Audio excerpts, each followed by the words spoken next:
As you do so, we're in James chapter 4. You might find that in your Bibles. If you didn't bring the Bible, there's one in the pew rack in front of you. James is towards the back of the Bible, probably about 6 books back from the right. So you might be able to find that back in there. But we're in James chapter 4. Dr. Seuss had written a poem years ago entitled "The Places You'll Go." Some of you know it, but it goes like this. You have brains in your head, you have feet in your shoes. You can steer yourself any direction you choose. You're on your own, and you know what you know, and you are the guy who will decide where to go. Well, now that's an uplifting and powerful message. You have ability, you have talents, you can stand on your own 2 feet. You can make your own decisions, you can think, you can reason. You can come to your own conclusions. And I'm not trying to dog on Dr. Seuss here, but James tells us something a little different. You remember a few weeks ago, we talked about the difference between the heavenly wisdom and the worldly wisdom. The worldly wisdom is dependent on your senses, what you can see, touch, hear, feel, and on our logic or our reasoning. But there's a heavenly wisdom that goes beyond our logic and reasoning. So James says this, in James chapter 4, verse 13.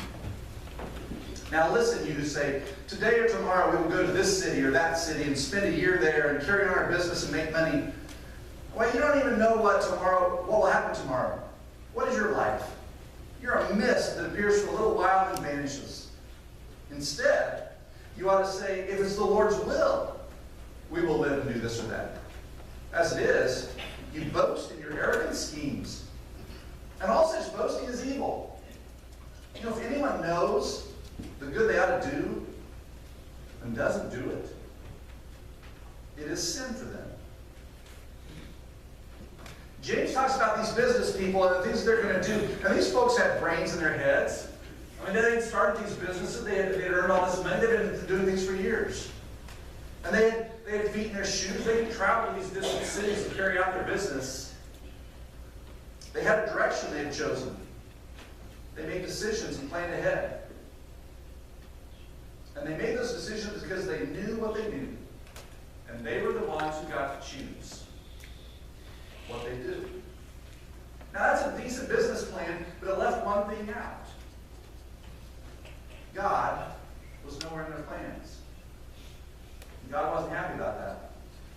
In fact, he condemned what they did as being evil and boastful. God implied that they were proud and arrogant in him. You see, in their plans, they didn't even think about God. Now understand, James is talking to Christians. James was talking to his church members who had been scattered from Jerusalem out amongst all the places in the Middle East because of the persecution of the church. And so he's writing them to kind of challenge them again, to remind them who they were trying to follow, that they were followers of Christ, to remind them of what that meant in their life. And he gives us an example to say, aren't you Christian people out there, planning your business and doing your things? Have you forgot about God in all this? God didn't seem to factor into their business decisions. Maybe God was something they did on the weekends. That was church. This is just business. Do church and business ever mix in our way of thinking? Is God included in any of your plans? I mean, do you ask God's opinion when you chose a job? What career you were going to follow? Did you ask God before you bought your house? Or look for a car? Did you pray and ask what God's will was before you chose a college to go to? Or decided who you were going to marry? Or were those your decisions? I mean, you've got brains in your head. You don't need God's help, do you? See, God is something that oftentimes we do in church on Sunday when it's polite and proper and everybody there's doing the same thing. But when we go out about our daily business, we often do things based on our own thinking. I mean, we've got a brain. Doesn't God want us to use that? Well, yes, he does. But he also wants to be a part of your plan. He says that if we're making our plans without him, we're arrogant, proud, boastful. We think we're self-sufficient, that we don't need God. I wonder about this sometimes with scorecard. Community Christian Church has been making plans lately about what we want to do in the future. So we've been looking at some plans of how to renovate our building and make our facilities more useful. About hiring an associate minister perhaps to come in and help us, especially help with some of our kids' programming. We've talked about starting some new ministry teams. We have a communication team that's going to help us get the word out. We've got a women's ministry team that's going to do some stuff for you ladies and help get things going there. We've got a worship team playing down a little better now. Those are great ideas. But in the midst of that, are we asking what God's plan for us is?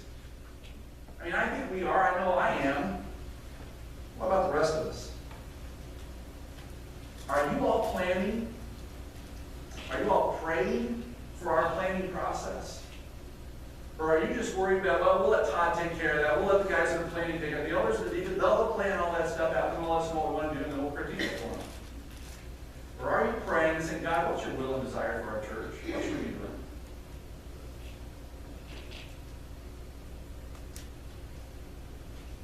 What about your own life?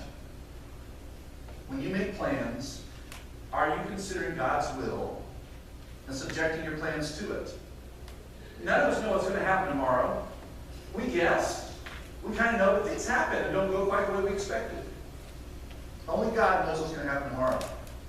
So doesn't it make sense that if we're going to make plans for tomorrow, we should consult the one who already knows what's going to happen tomorrow and ask him to be a part of our planning so that he can prepare us for the things that are going to happen tomorrow that we didn't know about? James goes on, verse 16.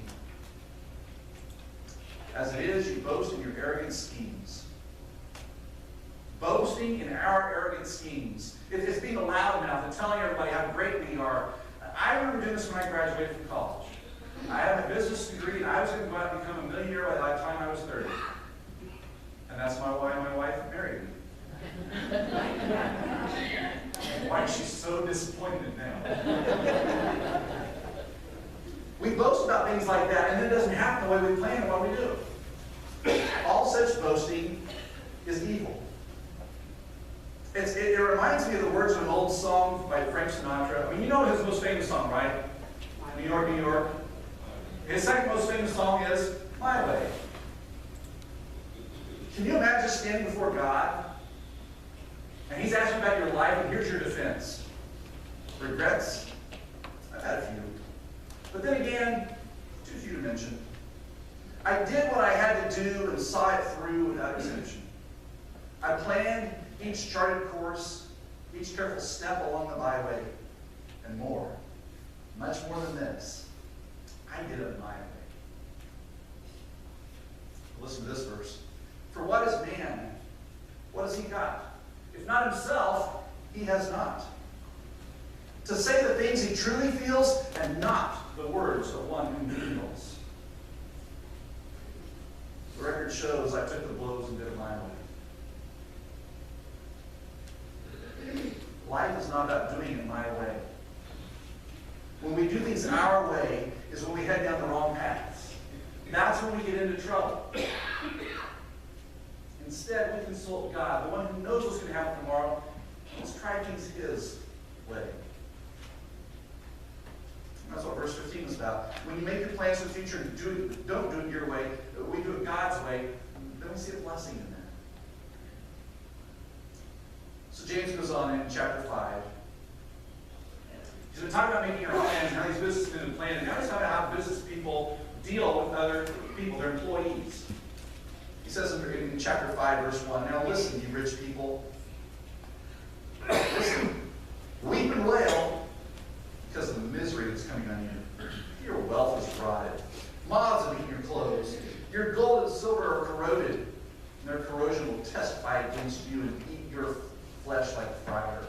You have hoarded wealth in the last days. Now, in the first century, understanding how they constituted wealth. Your wealth primarily consisted of food storehouses, food I'd stored up, the clothes that I wore, my clothes are nicer than yours, and precious metals, gold, silver, those kinds of things. And so James says, your wealth is rotted. Probably referring to the food. Your food is rotted away. Moths have eaten your clothes. Your gold and silver are corroded. It reminds me of a lot of the words of Jesus, who said, do not store up for yourself treasures on earth, where moths and vermin destroy, where thieves break in and steal, but store up for yourselves treasures in heaven, where moths and vermin do not destroy, where thieves do not break in and steal. Where your treasure is, there will your heart be also. Or Jesus told a parable.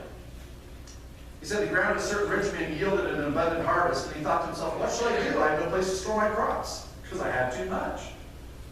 So he said to himself, this is what I'll do. I'll tear down my barns and build bigger ones, and there I'll store my surplus grain. And I'll say to myself, you have plenty of grain laid up for many years. Take life easy, eat, drink, and be merry. God said to him, you fool. This very night your life will be demanded from you. Then who will get what you have prepared for yourself? And that's how it be for whoever stores up things for themselves but is not rich toward God. James is saying the same thing. We're not to hoard our wealth. We're to use our wealth to serve God. When stuff lies around unused, it typically goes bad. Food that lies around gets rotten. Clothes that sit in a closet get eaten by moths, or they fade, or they get brittle and disintegrate. Precious metals corrode or tarnish. Usually when things go unused, they lose their value. We're given resources to use them for God's glory, not to hoard them and let them lose their value because they're just sitting around doing nothing. To stockpile wealth demonstrates an insensitivity to people who are in need, which is a sin. Remember back in 4:17 when James said, if anyone then knows the good they ought to do and doesn't do it, it's a sin. It's a sin to see others suffering and in need while you store up stuff you'll never use. Your stuff goes to waste, and the needs of others continue to go unmet. And we throw out food that went bad in the back of the refrigerator while other people are going hungry. We have clothes in the back of our closet we haven't worn in years, while other people wear the only clothes that they have. Or we accumulate fortunes while others barely get by. Now, my point is not to go home and clean out your refrigerator in your closet. That's not the point. The point is to be sensitive to the needs of others. Share what you've got out of your surplus with those who have need. And the point isn't that saving money is bad. The point is that we shouldn't selfishly pile up money we'll never use. There's a difference between saving and hoarding. So what are you saving for? Do you have a purpose? Am I saving for something? Or am I just hoarding it up because, well, just in case. I just want to be safe. I want to be comfortable. What are you investing for? Are you saving and investing as a way to bring honor and glory to God? Or are you saving and investing as a way to bring comfort and ease to yourself? Are your purposes self-centered? Or are you God-focused?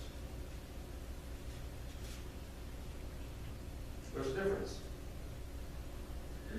He goes on in James 5:4. Look, the wages you failed to pay the workers who mowed your fields are crying out against you. The cries of the harvesters have reached the ears of the Lord Almighty. You have lived on earth in luxury and self-indulgence. You fattened yourselves on the day of slaughter. You condemned and murdered the innocent one who is not opposing you. Get him in the morning and give him a job for the day. He didn't have enough money saved up for anything. So he didn't just live paycheck to paycheck. He lived day to day. If he didn't get work today, he didn't eat tonight. He would go out, get a job in the morning, go work for some farmer or some businessman, and then at night he would get paid. He'd go home, buy some food, and feed himself and his family. And so God established some laws to protect these day laborers from their oppressive employees. Back in Deuteronomy 24, he says, do not take advantage of a hired worker who is poor and needy, whether that worker is a fellow Israelite or a foreigner residing in one of your towns. Pay them their wages each day before sunset, because they're poor and they're counting on it. Otherwise, they may cry to the Lord against you, and you will be guilty of sin. Or again, in Leviticus 19, it says, do not defraud or rob your neighbor. Do not hold back the wages of a hired worker overnight. Don't even wait till the next day to pay them. Pay them for the work that they've done today. So James is addressing his employers or these farmers or these business people who had hired these day laborers, and he said, you can't defraud them of what they've earned that day. Many times they would wait till the next day, or the wait toward a year. Sometimes they would just put it off and not ever pay them. And then what can they do? The day laborer takes them to court, but they have no resources, they have no influence. The lawyers aren't going to listen to them. Nobody's going to work pro bono, so they don't really have anyone to bring charges against them. And if they did, the employers are so rich, they pay off the lawyers and the judge and everybody else, and so the day laborers are going to lose anyway. The rich use their influence and social standing to oppose laborers. And James says, you have condemned and murdered innocent men. You may refer to a non-biblical Jewish writing called Ecclesiasticus, not to be confused with Ecclesiastes. But Ecclesiasticus 34:22 says, to take away a neighbor's living is to murder him. To deprive an employee of his wage is to shed blood. Sounds like what James said. You're killing the innocent. You're depriving them of what's due to them. So let me ask you, do you use your power and influence to take advantage of others? Do you mistreat your employees? Or when you hire somebody to come trim your trees or mow your lawn, do you try to cheat them a little bit? Just try to get what you can out of them without having to pay for it? See, our pride and our arrogance causes us to ignore God in our planning and in the way that we treat others. Our pride and arrogance causes us to hoard our resources for selfish benefit rather than using it for God's glory. Our pride and our arrogance causes us to ignore God in our planning and just do things that serve us. Our pride and our arrogance causes us to use and abuse people who we hire or pay to help us. So are we that? Are we proud and arrogant people who misuse our resources? Who make plans without considering God? Who misuse people? I mean, you know you shouldn't. But don't you do everything you can? James says, if anyone that knows the good they ought to do and doesn't do it, they're not getting away with anything. It is sin for them. So, you have brains in your head. You have feet in your shoes. And you can steer yourself in any direction you choose. So what are you going to choose? I would challenge you to choose to follow God. To use His resources for His purposes and His glory. To not abuse other people. To allow God to direct your path. We better pray. Father, we don't think of ourselves as proud and arrogant. And yet, a lot of times things we do are. We're pretty proud of the brains that you've given us and the thoughts that we can think we're smarter than most people. Or we work harder than other people, so we put out more effort and we deserve more than anybody else. Or we have more opportunities, or we see things other people don't see, and we start to think we're pretty special and that we deserve something special. And so we begin to make our own plans and hoard our resources and take advantage of people for our own benefit and gain. Father, would you forgive us? Because we recognize now that for us, that's sin. And sin needs to be forgiven. Sin needs to be repented of. Sin needs to be confessed. So we confess now that we have been proud and arrogant. That we have misused resources and people. Help us, Father, to fix that.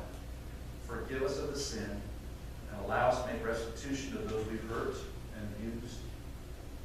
Allow us, Father, to begin to do things based on not our desire and our want, but on yours. And so when we make plans, when we think about what we're going to major in college and what our career is going to be and who we're going to marry and what career we're going to go out and get, where we're going to live, Father, would you help us before we jump into all that, before we start planning for all that, to pray, to ask what your will is? I mean, many of us have testimonies, Father, about the years that we wasted chasing for us. So would you help us not to all have to suffer through that? Would you help us to surrender now, to ask you now, to let you lead now? Would you direct our paths in Christ's name?